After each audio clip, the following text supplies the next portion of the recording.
Assalomu alaykum bolajonlar. Sizlardan yana bir qiziqarli fizikaviy tajribalar o'tkazamiz. Demak, mana bunga o'xshagan bizga tajriba o'tkazirish uchun qurilmalar bor. Mana shu qurilmalardan biz foydalanib bir qancha 3 ta tajribani nima qilsak bo'lar ekan, o'tkazdirsak bo'lar ekan. Shuning uchun hozir birma-bir ko'rib chiqamiz. Demak, mana bu yerda nima bor? Tok manbai bor. Unga demak nima qilamiz? Batareykani ulaymiz. To'g'rimi?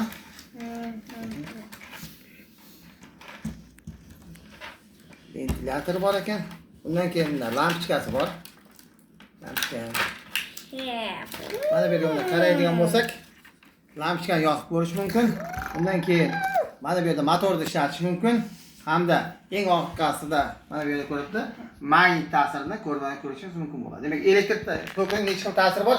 3 xil ta'siri bor. Demak, issiqlik ta'siri, magnit ta'siri hamda kimyoviy ta'sirlari mavjud. Hozir biz shundan nimasini, issiqlik ta'sirini nima qilamiz? Ko'rib chiqamiz. Demak, mana bu yerda nimasi bor?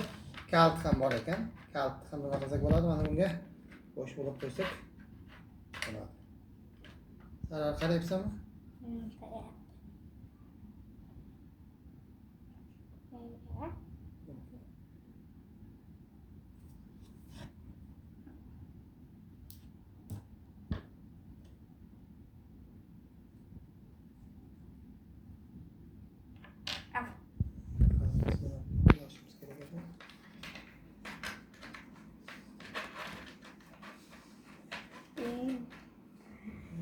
Ko'zimiz açık qolib ketdi, ko'zimizga biroz ko'rinishini bo'lyapti.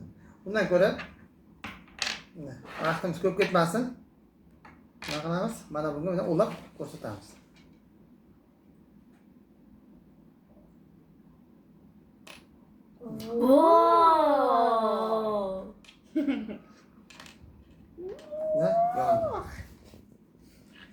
Demak, buni kaltda ulabini qilganimizda, teshiklar kichkina ekan, ochqimni qilmabman.